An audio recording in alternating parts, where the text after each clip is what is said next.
It was good to get our first conference win on the road and to go in an environment like Pittsburgh, a team that has beaten us the last 2 years.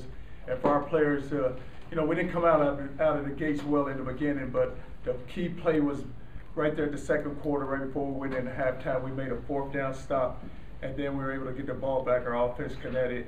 Teddy connected with Devontae Parker down the sideline for a big catch. Then we were able to kick a field goal.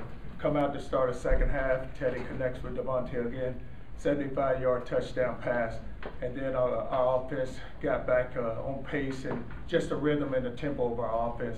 And defensively, we had 3 stops there where they only had 19 yards, but we like not to have given up that touchdown right there at the end of the game because we had played so well up to that point, which we could have just executed the defense. That's what we didn't do. But we know South Florida is going to be another challenge for us.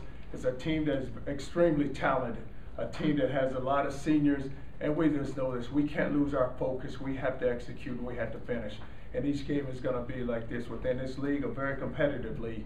And you look at it right now, there's 3 teams undefeated in this league. Along with ourselves, you look at Cincinnati, look at Rutgers, 2 good teams that are playing well. Temple played well, going to get the win at Connecticut. So we just know that we can't worry about what is in front of us. We know we had to take one game at a time, and the game this week is going to be South Florida. We had to be prepared to play. Charlie, you talk about Sidnors, and this time last year I think he was just special teams, correct, mostly.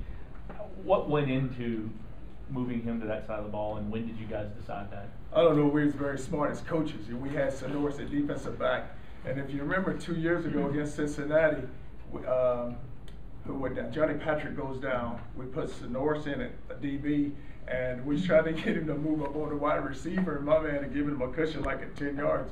Then he came in and said, "Coach, I'd like to go play running back." And we said, "Well, let's give him an opportunity," because at the time we just didn't have Bilal had left, so we were just trying to find some running backs. Jeremy Wright had gotten an injury in the spring, so we put Sidnors at running back and ran the ball very well against our defense. And that game Saturday to have the 4 touchdowns and then to break the 59-yard run was. The thing he does is he is so fast that if he gets a step on someone, he can outrun him. Plus, he runs behind his pads and he can just run through defenders. But him and Jeremy Wright both are playing so well for us. What about his vision, Charlie? Does he really see things in the hole? It seems like, at least on Saturday, he was making some moves that a hole wasn't there and all of a sudden it just opened up.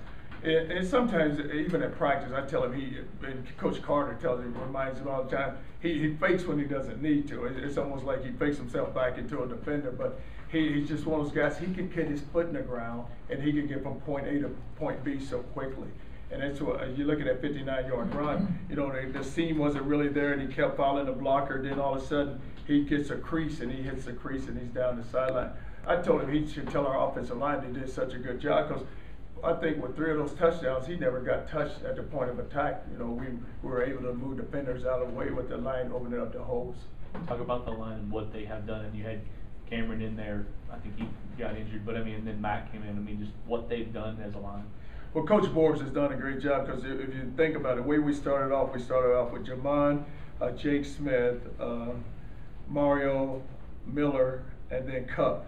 So then we lose Miller in the game. So now what we're trying to do, we're trying to piece together. So Cameron Joyer comes in and played extremely well, was playing well. Comes up to me at halftime, goes down right before half. I didn't even see him go down. Comes up to me and says, "Coach, I'll be ready to go." Comes back in to start the second half and played well. But we were able to take Mac and we moved some pieces around. That's what we're kind of doing at offensive line, because really we got about 7 or 8 linemen and we just got to move them around. And just game by game, whoever's going to be there, and Coach Borbs, they get them prepared to play. Our system is not that complicated, guys. Just got to know, just get a hat on the defender, let's move them out of the way.